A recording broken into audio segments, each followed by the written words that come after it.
Allot மணி சேனலுக்கு வருக வருக. நான் செபி ரெஜிஸ்டர்டு ஃபினான்ஷியல் அட்வைசர் கிடையாதுங்க. நான் எஜுகேஷனல் பர்பஸுக்காக என்னுடைய பர்சனல் எக்ஸ்பீரியன்ஸை நான் ஒரு 20 வருஷமாக மார்க்கெட்டில் இருக்கேன். அதை தான் உங்கள்கிட்ட ஷேர் பண்ணுறேன். நீங்கள் எந்த முடிவு எடுக்கிறதா இருந்தாலும் உங்கள் நிதி ஆலோசகரை அணுகி அதுக்கப்புறம் பணத்தை போடுறதை பற்றி முடிவு பண்ணுங்கள். நன்றி. அலாட் மணி சேனலுக்கு வருக வருக. இந்த சேனலுக்கு இன்னும் நீங்கள் சப்ஸ்கிரைப் பண்ணலைன்னா தயவு செஞ்சு சப்ஸ்கிரைப் பண்ணிக்கோங்க. பெல் பட்டனையும் கிளிக் பண்ணிக்கோங்க.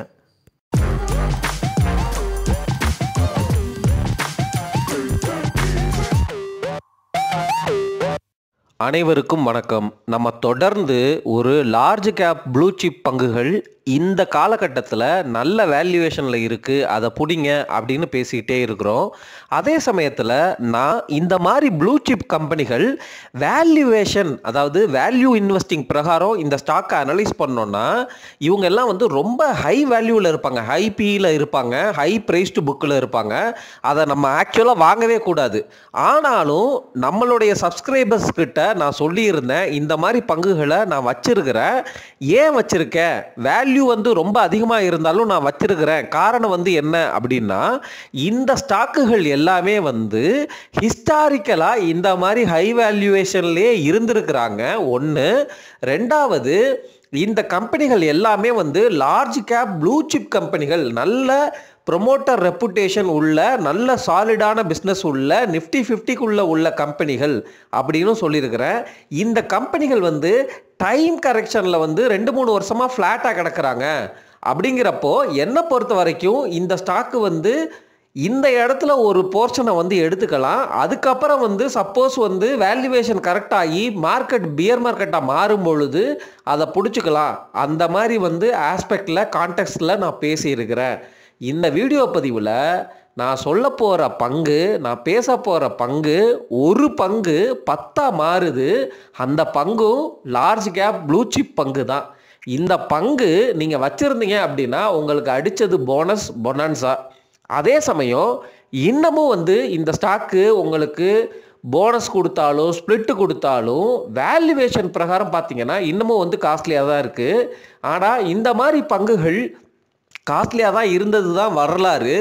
ஒருவேளை காஸ்ட்லியாக இல்லாமல் கீழே கிடைக்கும் பொழுது அது ரொம்ப அரிய வாய்ப்பு அப்படிங்கிறதையும் உணர்ந்து கொள்ளுங்கள்.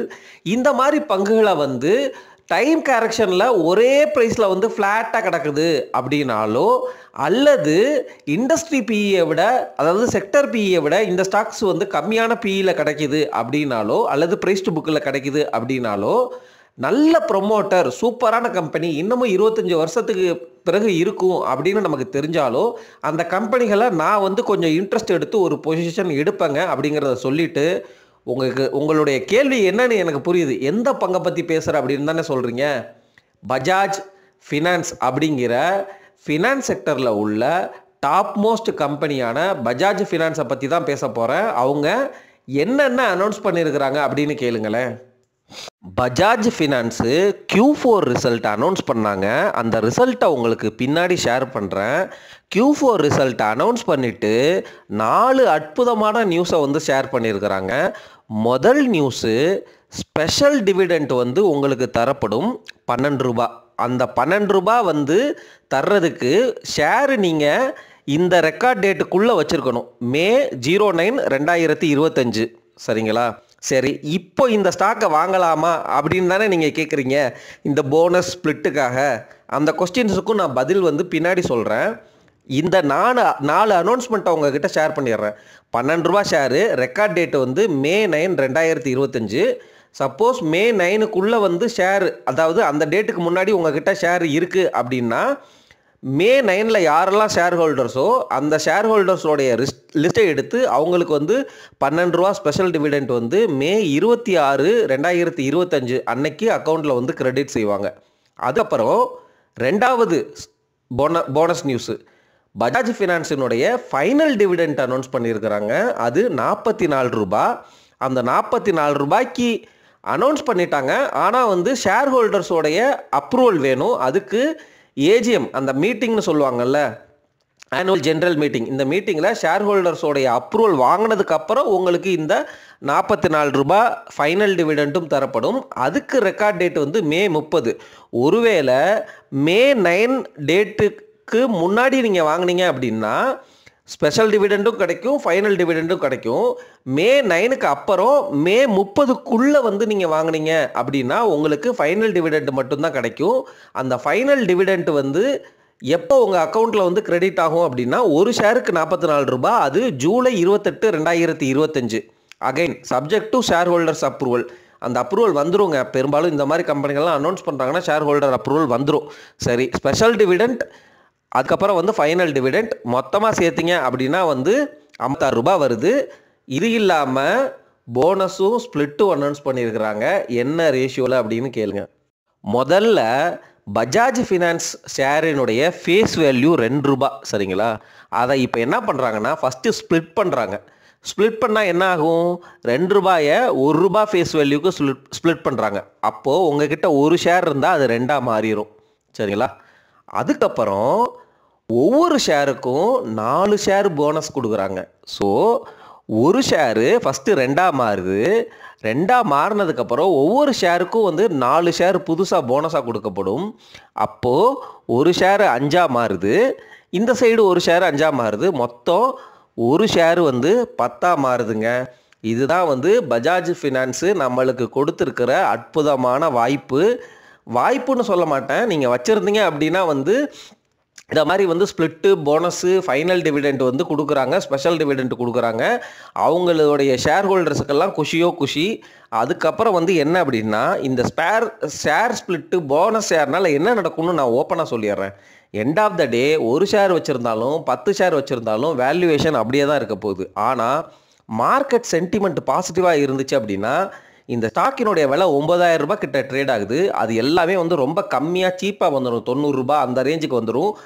ஈஸியாக வந்து மக்கள் வாங்குவாங்க அப்படிங்கிறது ஒன்று. இந்த ஈஸியாக வாங்குறதுனால லிக்விடிட்டி வந்து ஈஸியாக இருக்கும். உங்களுடைய ஸ்டாக் ப்ரைஸினுடைய விலை இந்த 9,000 இருக்குது பார்த்தீங்களா, அது 12,000 அப்படிங்கிற மாதிரி மாறிடும். காமனாகவே வந்து அந்த ரேஞ்சில் வந்து ட்ரேட் ஆகும். ஏன் அப்படின்னா நம்பர் ஆஃப் ஷேர் ஹோல்டர்ஸ் வந்து பயங்கரமாக இன்க்ரீஸ் ஆயிடுவாங்க. இது நாள் வரைக்கும் ₹9,000 கொடுத்து வாங்க முடியல அப்படின்னு நினச்சவங்க எல்லாமே ₹90 கொடுத்து வாங்கலாமே அப்படிங்கிற மாதிரி யோசனையில் வாங்குவாங்க. ஒருவேளை இந்த ஸ்டாக்கெல்லாம் ₹90 ஆனதுக்கு அப்புறமும் வந்து உங்களுக்கு வேல்யூவேஷன் ஜோனில் நல்லா கிடைக்குது அப்படின்னா கண்டிப்பாக வந்து இந்த மாதிரி பங்குகளை நம்ம போர்ட்ஃபோலியோவில் வச்சுக்கணும். ஏன்னா ஃபினான்ஸ் செக்டரில் இருக்கிற ப்ளூ சிப் கம்பெனி கிட்டத்தட்ட பேங்க்குக்கு ஈக்குவலான ஒரு கம்பெனிங்க. ஆனால் ஃபினான்ஸ் கம்பெனிங்க வச்சுக்கோங்க. பேங்க் பண்ணுற எல்லா சர்வீஸும் பண்ணுவாங்க. ஆனால் இவங்களுக்கு வந்து ப்ராஃபிட் மார்ஜின் ஜாஸ்தி. ரிசல்ட் வந்து எப்படி அனௌன்ஸ் பண்ணியிருக்கிறாங்க அப்படிங்கிறத பற்றி பேசலாம். ஸோ நான் சொன்னது எல்லாம் உங்களுக்கு புரிஞ்சிருச்சுன்னு நான் நம்புகிறேங்க. பஜாஜ் ஃபினான்ஸ் அவங்க Q4 ரிசல்ட்ஸில் அவங்களுடைய கேபிட்டல் அடிக்குவசி ரேஷியோ 21.93% இருக்குது. நெட் என்பிஏ வந்து பார்த்தீங்கன்னா 0.56%க்கு கீழே இருக்குது. அதாவது கிட்டத்தட்ட 0% அப்படின்னு நீங்கள் வந்து எடுத்துக்கலாம். 0.56%. எல்லா பெரிய பேங்க் லைக் HDFC, ICICI எல்லாம் நெட் என்பிஏ வந்து மேக்ஸிமம் 0 மெயின்டைன் பண்ணுற அளவுக்கு ப்ரொவிஷன் பண்ணிடுவாங்க. சரிங்களா? அதே மாதிரி தான் பஜாஜ் ஃபினான்ஸும் பெரிய கம்பெனி. ஆனால் ஃபினான்ஸ் கம்பெனி அப்படிங்கிறதுனால பேங்க்குரிய ரெகுலேஷன் வந்து அவ்வளோ ஸ்ட்ரிக்டாக வந்து இங்கே இருக்காது.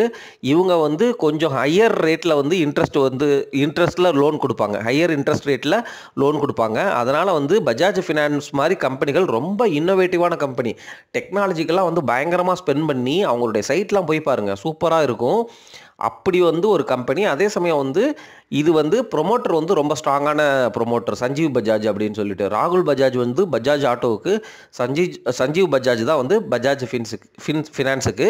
சரி, இப்போதைக்கு இந்த நியூஸ் போதுன்னு நினைக்கிறேன். நீங்கள் நம்மளுடைய பழைய வீடியோக்கள்லாம் போய் பார்த்தீங்க அப்படின்னா நான் வந்து இந்த பஜாஜ் ஃபினான்ஸு வந்து லாங் டேர்ம் இன்வெஸ்ட்மெண்ட்டுக்கு நம்ம HDFC, ICICI கூடவே வந்து பஜாஜ் ஃபினான்ஸையும் ஃபினான்ஸ் செக்டரில் பற்றி பேசியிருப்பேங்க. ஸோ இப்போது இந்த ஸ்டாக்கை வாங்கலாமா அப்படின்னு நான் கேட்டிங்க அப்படின்னா வந்து ஆல்ரெடி வந்து இந்த நியூஸ்னால தான் விலை ஏறிச்சு. சரிங்களா? அவங்களுடைய ரிசல்ட்டை வந்து பார்த்துட்டு, ப்ரைஸ் டு புக்கை பார்த்துட்டு, அதுக்கப்புறம் ஹிஸ்டாரிக்கலாக எவ்வளவு ப்ரைஸ் டு புக் இருக்கிறாங்க அப்படிங்கிறத பார்த்துட்டு, உங்களுக்கு கம்ஃபர்டபுளாக இந்த ப்ரைஸு அப்படிங்கிறதையும் பார்த்துட்டு, அதுக்கப்புறம் வந்து நீங்கள் முதலீடு செய்கிறத வந்து முடிவு பண்ணுங்கள். நான் செபி ரெஜிஸ்டர்ட் அட்வைசர் கிடையாது. இந்த மாதிரி பங்குகள் ஆக்சுவலாக பார்த்தா வேல்யூவேஷன் ரொம்ப ஜாஸ்தி.